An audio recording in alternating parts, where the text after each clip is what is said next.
examples to take an active role in their recovery. And Kristen, if you would explain that, please.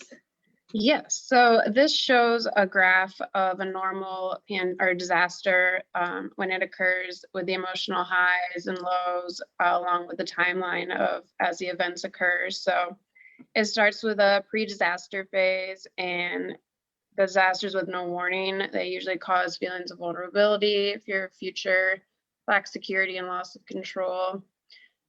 Disasters with warning can cause guilt or self-blame or failure to heed warnings. With this phase, it can be either short, as many hours or even minutes, or it can be several months long, just depends on disaster. Then it kind of moves into the impact phase, where reactions can range from shock to panic, initial confusion or disbelief. People try to focus on self-preservation, family protection. It's usually the shortest of the 6 phases. Then it goes into the heroic phase. And then that is where many survivors exhibit kind of an adrenaline-induced rescue behavior. There's high activity and low productivity.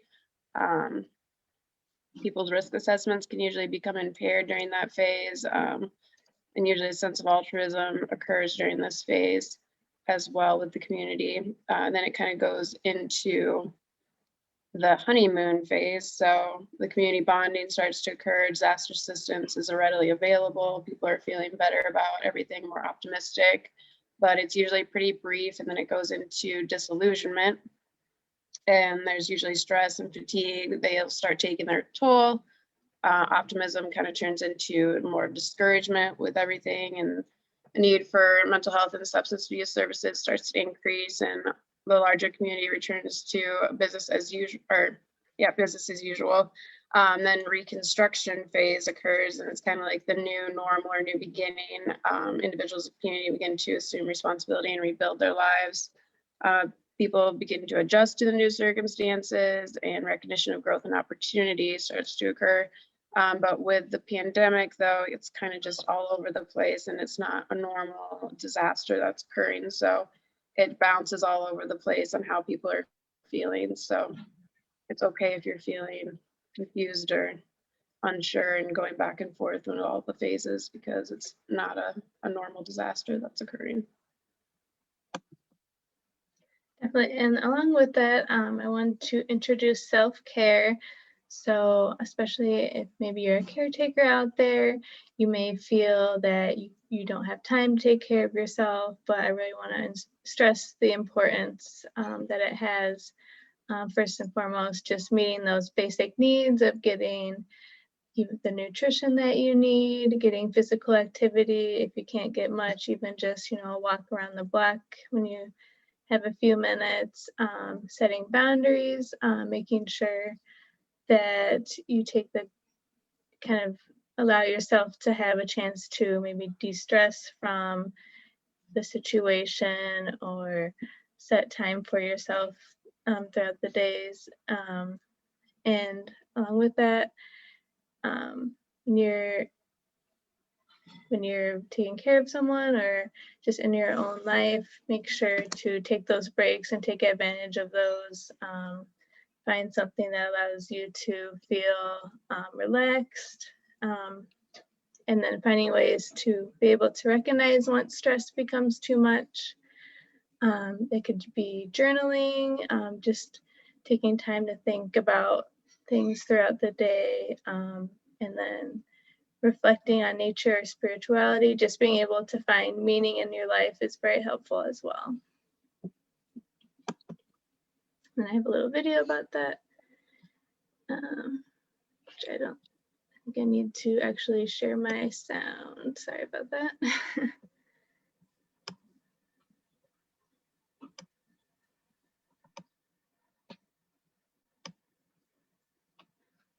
Today we're going to be talking about showing up for yourself. So when there's a lot going on in our lives, in the world, when it feels as though there's just no more space in our mind, it's really tempting to let go of the things that are most important to us and the things that are going to keep us healthy and well. And now more than ever, it's really important that we focus on those things that are going to keep us healthy and well. So as much as possible, if you can, find a time to meditate. Find a time to step out of the thinking mind, to rest the thinking mind, and just be present. Make sure you're taking time to exercise if you can. Most of the gyms are closed down. It might mean going out for a walk. It might mean going out for a run. It might be doing something at home. But whatever it is, make sure that your body's getting some kind of physical movement. Make sure you're getting enough sleep. Sleep is so important. It's important to our immune system. It's important to our cognition. If you don't get enough rest, then you're going to compromise all kind of different aspects of your health. Eating, right now, eating's going to be difficult for all of us, and we may not get everything that we want. But continuing to eat as healthily as you can is going to be a really important part of staying healthy and well. And then finally, finding a sense of play in your life.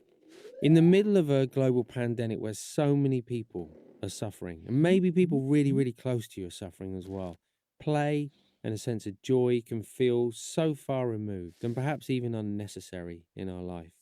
But if we can find even a couple of moments in the day where we smile, maybe even laugh, find something that brings us a sense of joy, that has a very real impact, not just on our mind, but also on our body. So just making sure that you're looking after yourself. Remember, it's not selfish. It's not just for you. It also benefits the people around you as well. And then along with that, actually, Kristen, you want to explain the inventory?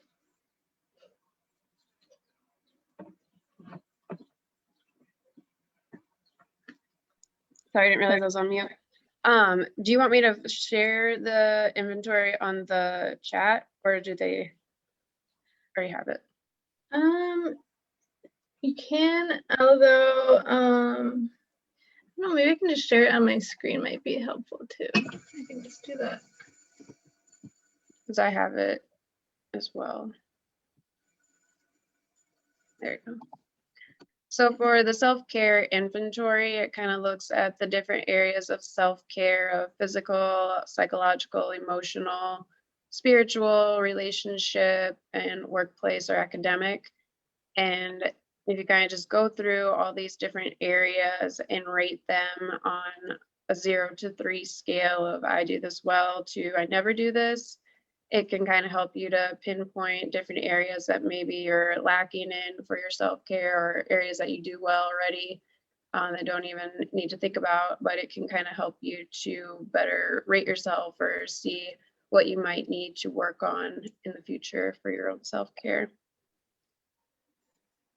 Yeah, so if you just want to go through and just think about the different areas on here, like the physical, eating regularly, exercising, psychological, taking trips, make time away from cell phones, emotional, accept and love myself, spiritual and relationship, and also workplace. We did provide the PDFs. So I think if you reach out maybe to the organization, they'd be able to provide that if you're looking for that, or just being able to reflect and think about these different areas and think about where you might possibly need to spend more time. That will help as well.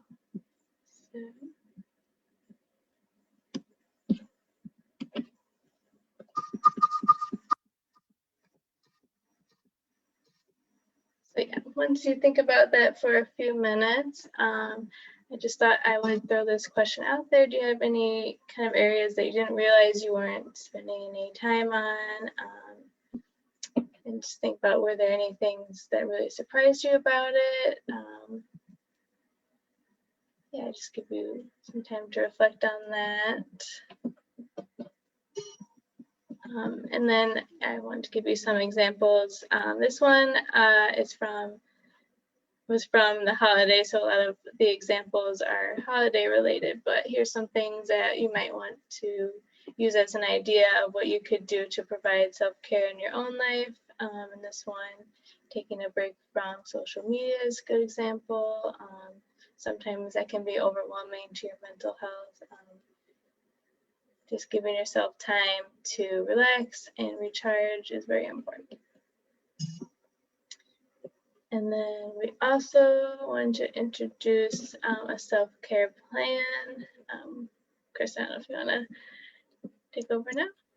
Yes, so for self-care plan, you can look at the different areas, and you can also kind of use an inventory from previously to help you to create that for yourself. And so you'll go through and put all the different spots or areas as physical, psychological, emotional, spiritual, relationships, and workplace, and just kind of put down some different things that you would want to do or could do for yourself to engage in those 6 areas, and kind of focus on your overall balance and things that maybe would get in the way of letting you do those things, and what negative strategies that you might need to avoid in order to continue on with the self-care plan, and kind of think about how you might feel once you implement the plan, the benefits that would arise from them, because it can be very easy to create a plan and then just kind of not follow it sometimes, but keeping yourself motivated and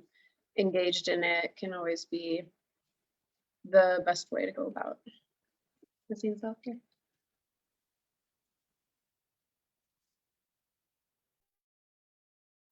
All right, I was having trouble unmuting myself for a second. Okay, and then that brings us to connectedness, which is also a very important component, but very difficult, of course, during COVID-19, because obviously we're maybe not as comfortable going out anymore, or can't do like group activities and parties possibly, or events that we used to do. But disconnecting and isolating can worsen symptoms, increase your chance of experiencing depression, accelerate cognitive decline, and decrease your quality of life. But being connected, on the other hand, gives you transportation options, allows you to receive more emotional support, you're more influenced by and likely to pursue healthy behaviors. You have more financial resources, you take advantage of community programs, better physical and mental health along with that. And you're also better able to manage stress, change and loss, and less likely to engage in risky behavior. So while it may be easier to disconnect and isolate, there's just so many advantages to staying connected. But we'll give you some ideas on how to do so, because it is very difficult right now. Here's another video. Staying connected. At our online conversation cafes, we ask people what's helping them to stay well during lockdown. People told us it's important to feel connected and part of a community.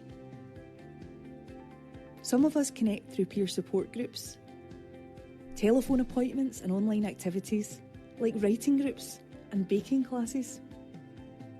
Being creative, making things and sending them to friends and neighbours, or just sharing pictures helps some people feel connected. Helping others and sharing experiences creates a sense of belonging for many. Sometimes we don't feel like talking and need some time to ourselves to rest and recharge. Appreciating nature or visiting new places online through the eyes of others connects us. Saying hello to neighbours while walking the dog, or even waving from the window, makes a difference. Nothing can replace face-to-face, but we can still feel meaningful connections. How are you staying connected?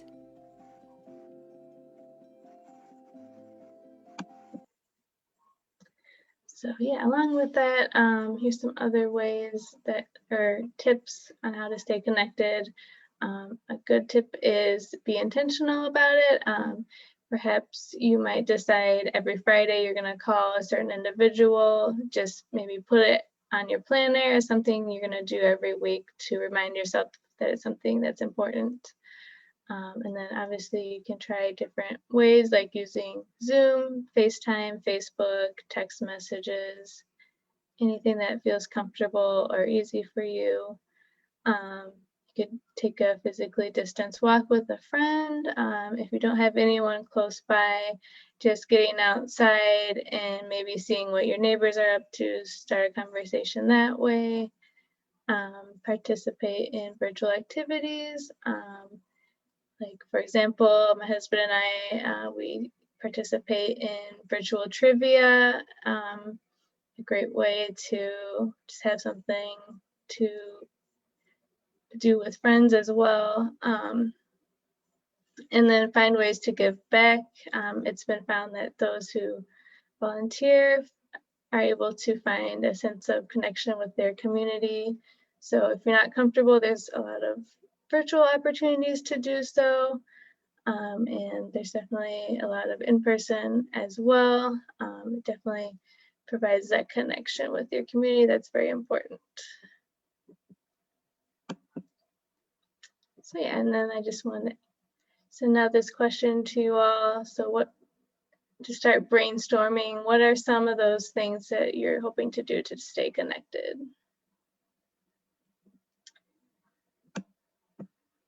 And then how to connect to us. So I'll go ahead. So we are free and confidential service, Nebraska Strong, and there are different ways that you can reach us, either through the Nebraska Rural Response Hotline or Nebraska Family Helpline. You would just want to mention having COVID-related issue going on, not necessarily having COVID because everybody's been affected by COVID. So just anyone that's been, any way that you have been affected.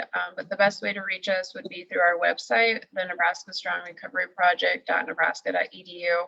And on the website, you can just put your name, email address, and phone number, and one of us will reach out to you. We do have Spanish and English speaking counselors available.